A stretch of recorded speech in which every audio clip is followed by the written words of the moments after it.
Hello learners, welcome back to the course on learning and development in organization.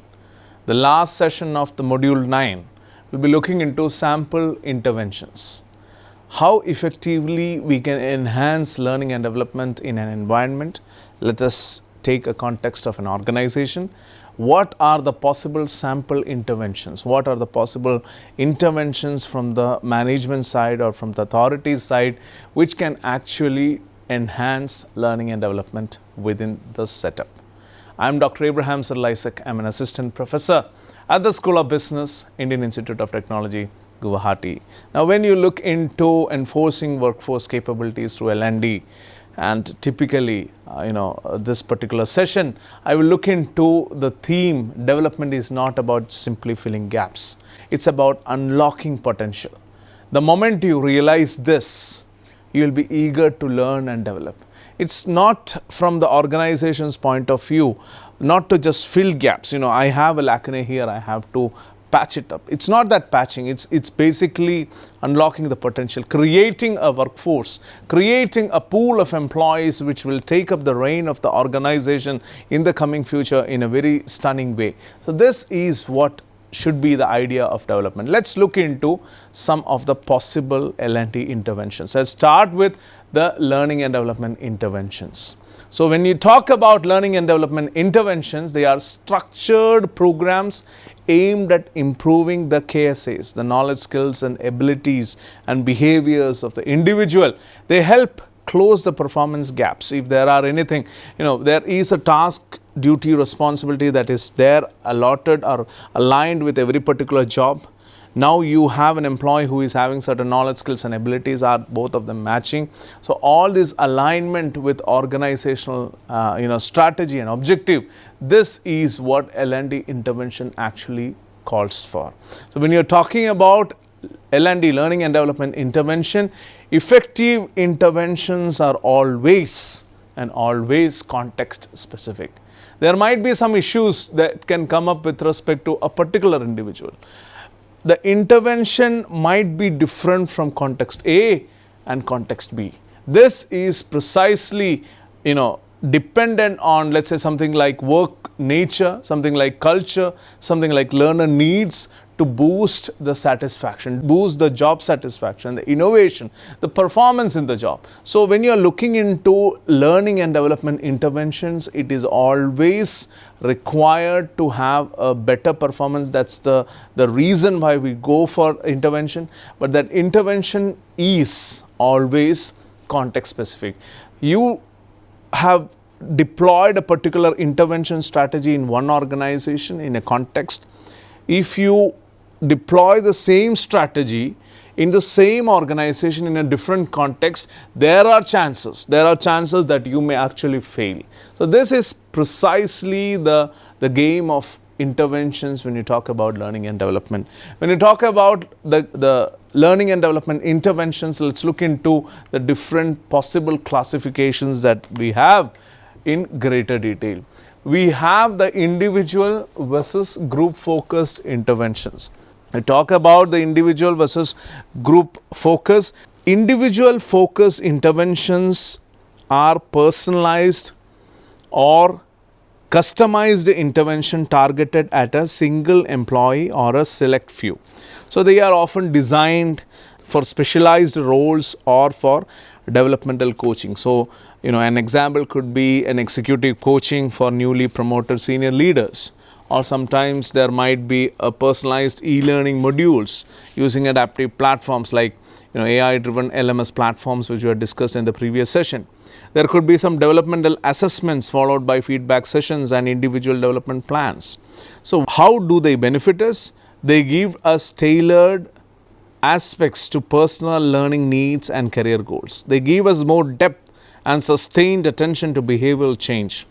But that said, there are some limitations. Please do understand that these individual focus interventions are time consuming, they are costly on a per person basis. And please note the scalability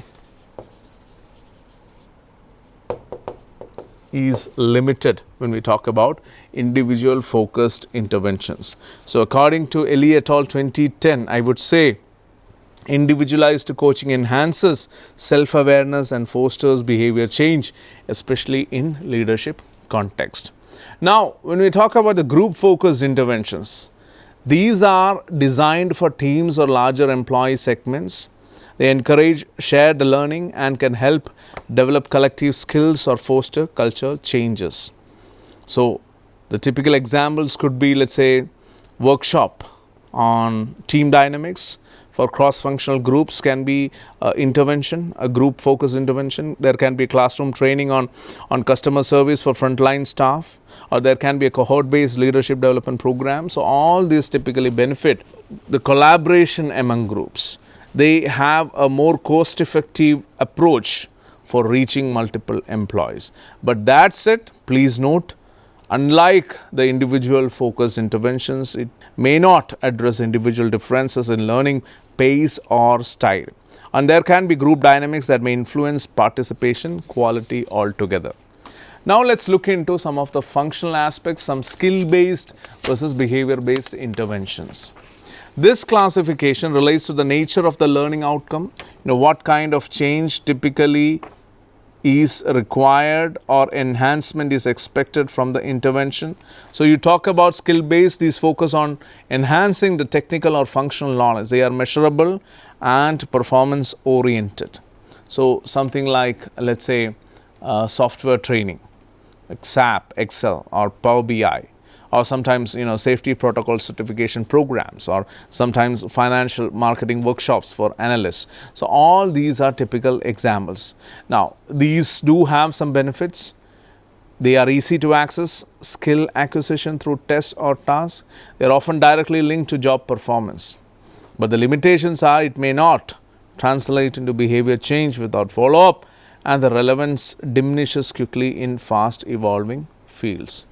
Now, when you are looking into the behavior-based interventions, these focus on changing or shaping attitudes, mindsets and interpersonal behaviors. So, they are usually critical in roles requiring leadership, negotiation, customer interaction or collaboration. So, something like, let's say, a conflict resolution or negotiation training, or sometimes emotional intelligence development. All these aspects, they come under the behavior based intervention typically.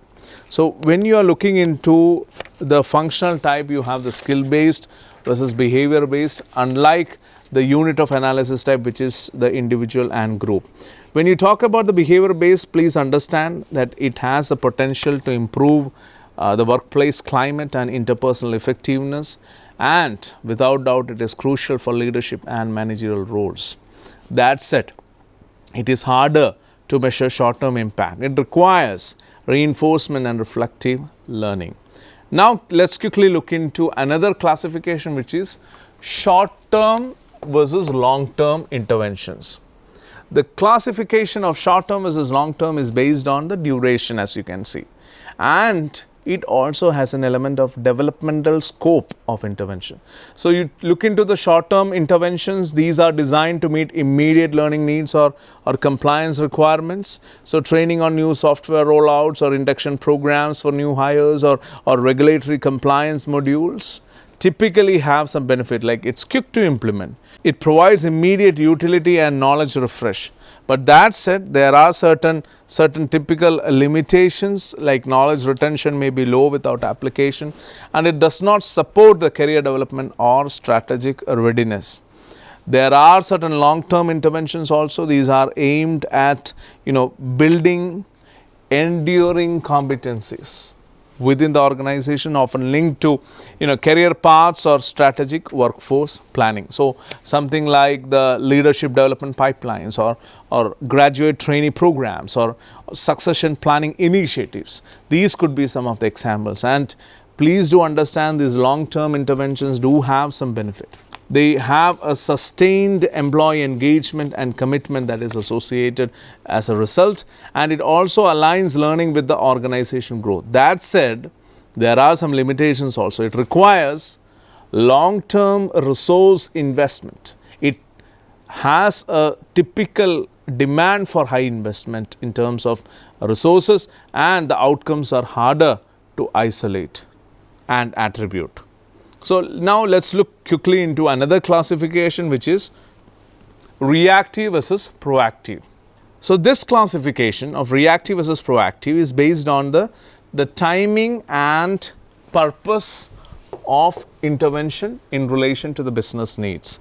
So reactive intervention, let's say, are implemented in response to identified issues. It could be underperformance, something like that, or maybe low engagement or critical skill gap. So the typical reactive interventions, if you have to learn it through examples, I will say that a refresher course after a safety incident, that's a reactive intervention, or a conflict management training after team tensions, that can be a reactive intervention. There can be some crash courses in customer handling following negative feedback, that can also be a reactive intervention. But that said, there are some quick benefits. It can quickly address the performance issues, and it can also show organizational responsiveness. When you're talking about the typical reactive interventions, there are some limitations also. Please note, it is often symptom focused and not root cause focused. So that will have its own trouble. May not lead to lasting change unless underlying issues are actually resolved. Now we talk about reactive interventions, we also have to talk about the proactive interventions. These are future focused and aim to anticipate and prepare for emerging business or workforce needs. So something like AI and data literacy training before digital transformation, or sometimes resilience training in preparation for organizational change, or sometimes continuous learning platforms are there for employee driven growth. All these come under proactive interventions. What are the benefits? It supports innovation, it supports agility. It builds employee confidence and capacity to adapt. And what are the limitations? If you ask me, I'll say that it may be underutilized if timing and relevance are not communicated well. And it is also hard to justify the ROI without an immediate problem. So if the problem is not there, why you are investing this much money, this much resources, that will always be a question that will be coming up. Now let's look into the key types of sample interventions. When we look into some of the sample intervention types, the first and the foremost one is instructor-led training, ILT. Traditional classroom sessions delivered either in person or virtually with a facilitator or trainer leading the learning. That is what instructor-led training or ILT is. As an example, I can say a 2-day workshop on, let's say, public speaking skills or presentation skills for team leaders. So it allows real-time interaction and immediate feedback. It is best for soft skills, emotional intelligence, or nuanced topics requiring group discussion. It can adapt content dynamically based on learner needs. But that said, there will be high cost and logistical requirements. You might have problems with respect to materials, facilitator, venue. There might be a requirement of learner experience which highly depends on the trainer competence, and please note, there is always limited scalability. When you talk about instructor-led training, the problem is always and always limited scalability. Now when you look into the e-learning or digital learning, please note, as a type of sample interventions, it is self-paced. These are online modules that are often delivered via LMS or mobile platforms, enabling asynchronous learning. So let's say sometimes you take up an online GDPR compliance course with assessments and certifications and all. So these are basically e-learning or digital learning type. The good part is that it is scalable across geographies, across continents, across time zones. It is cost effective and consistent in delivery. It is ideal for foundational knowledge and compliance training. But that said, learners may feel isolated. There might be high dropout rates without actually engagement tactics, or there might be some digital access or motivation that are assumed. So all these typical limitations do have the potential to outweigh the merits of e-learning or digital learning. Other significant types of sample interventions are coaching and mentoring. When we talk about coaching, we should understand that it is one-on-one, relationship-based intervention. So coaching targets specific performance goals. Mentoring focuses on broader career growth. So executive coaching for managers moving from operational to strategic roles. So it is deeply personalized. It is set up on trust, on emotional intelligence, and on reflective capacity. It encourages behavior change through accountability. So the limitations are, it is time intensive, it requires skilled and credible coaches or mentors, and it is difficult to measure outcomes quantitatively. You also have a fourth type, which is job rotation and cross training. Structured movement across roles, across departments or functions to broaden the knowledge and capabilities. This is what job rotation and cross training is, ladies and gentlemen. Marketing manager, let's say, spending 3 months in customer support to understand client pain points can be an example of job rotation and cross training.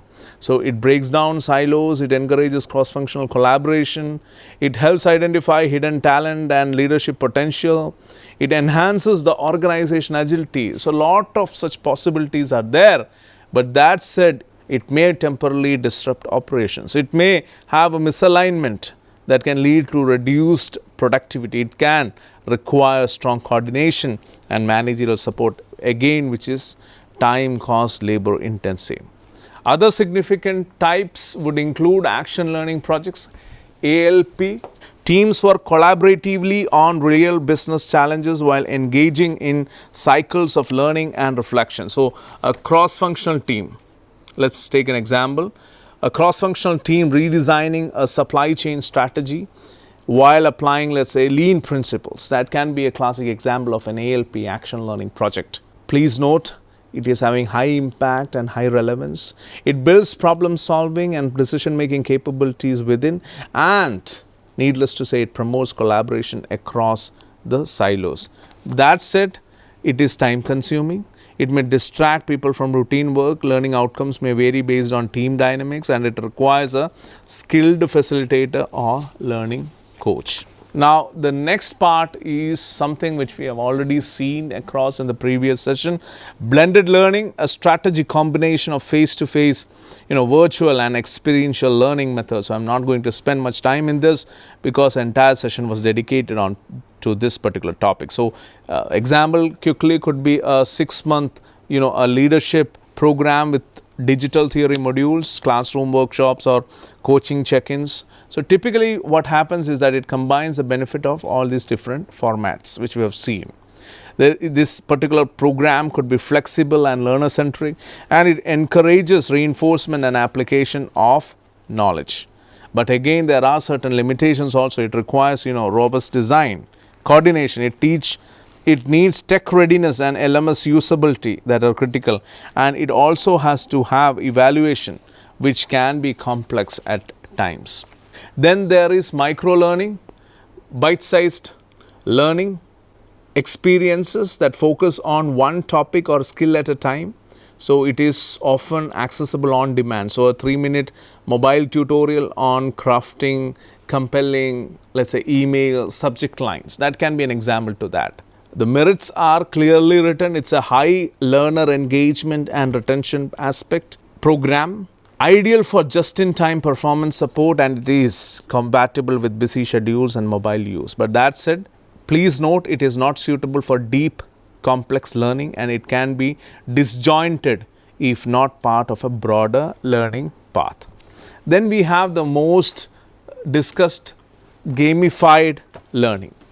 Talk about gamified learning, it is nothing but, again, I repeat, application of gamified principles, gamified elements, like points, levels, leaderboards to enhance the learning engagement. So as an example, I would say a digital onboarding game where new employees complete the challenges to unlock the badges. That could be a way to go ahead or enhance the learning. So the typical merits are that it increases the learner motivation and engagement.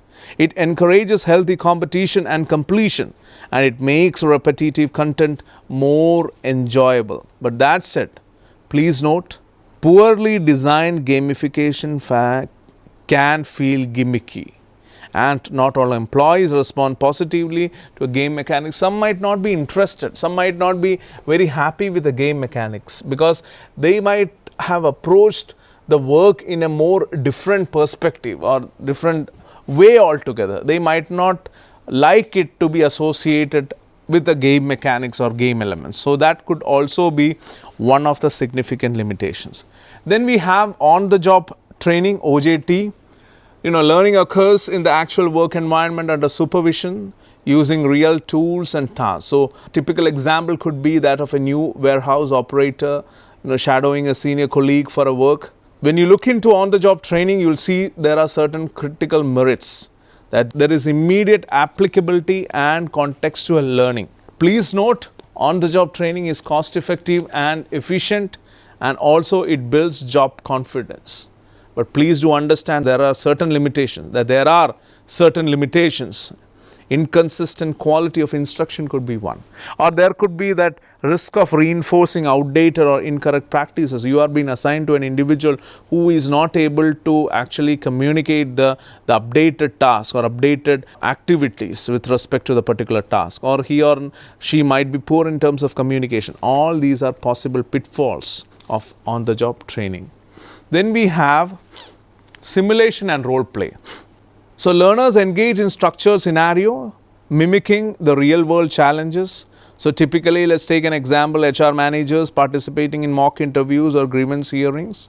So they see that there is some safe space to practice difficult or sensitive interactions. It enhances the critical thinking, empathy and decision making. And please do understand, it is useful in high stakes roles like healthcare, aviation or customer service. So you will feel that there is a possible artificial or awkwardness to some learners, and you also see that there can be some required skill facilitation and feedback. Now let's look into the best practices for effective L&D interventions very quickly. I'll go through the best practices, I'll run down through them, starting with align with strategy. Please note, align interventions with the business goals is a way to go forward with. Ensure that every intervention is clearly linked to a strategic organizational objective, such as improving sales, reducing turnover and enhancing customer satisfaction. There can be a use of the training need analysis TNA to identify the gaps between the current and the desired performance. Second could be to adopt a learner-centric design. So the first one was align with strategy, second is learner-centric design. Understand the target audience, their learning styles, roles, performance and challenges. Incorporate, adult learning principles such as self-direction, relevance or even experience-based learning.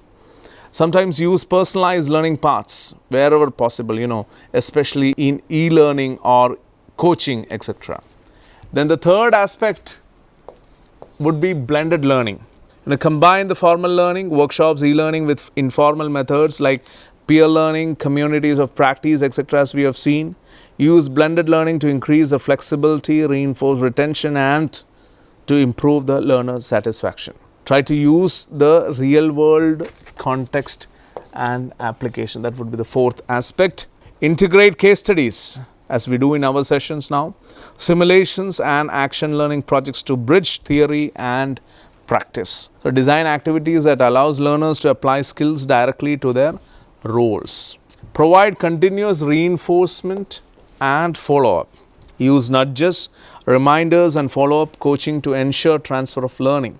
Encourage post-training reflection and communities of practice to keep the learning alive.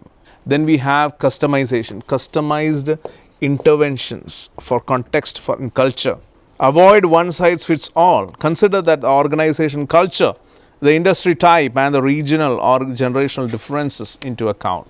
Try to co-create interventions with internal stakeholders for better buy-in relevance. Seventh point would be evaluation mechanisms or embed evaluation and feedback mechanisms. You can think of applying the Kirkpatrick's 4 levels of evaluation which we have discussed: reaction, learning, behavior, results. use pre and post assessments. You can use manager feedback. You can also use on the job observations to measure ROI. You can collect learner feedback to refine future programs. You can think of leveraging the technology in a strategic aspect.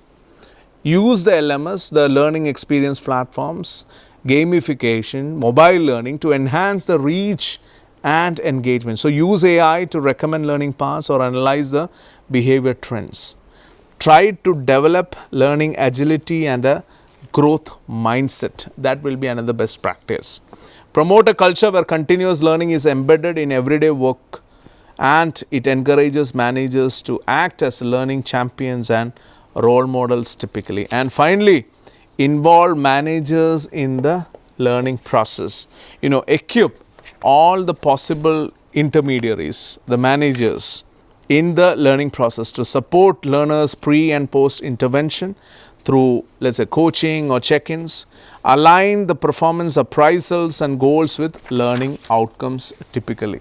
So when we are looking into the best practices for effective L&D intervention, these are the possible 10 best practices which I can think of. So when you are looking into interventions specifically, please understand that every single aspect of learning has to be monitored, and the monitoring will enable us to see what are the lacunae, what are the pitfalls, what are the possible deficiencies a learning program is having. No learning program would be perfect in the beginning. You have to always fine tune, and when you look into this fine tuning, this intervention comes in significantly. Every organization should see and understand whether the particular objective of the particular learning program is achieved. If not, then it is time to intervene. Have some intervention. Try to have a different mode of delivery, time of delivery, the way or structure of delivery, or maybe different participants altogether. So this will enhance the quality of the learning and development program which you are planning for your organization. So this is my call for all the industries across and who are listening to me. Please do understand, when you're looking into enhancing the value of a learning and development program, intervention is the way to go forward. You have to monitor. You have to understand what exactly is happening. Is the relevant objective being attacked? Is the relevant objective obtained? And are we getting the real output that we actually predicted or we thought about? This is where the intervention becomes significant. Thank you for listening to me patiently. We'll come up with more details of learning and development in the coming modules. Till then, take care. Bye-bye.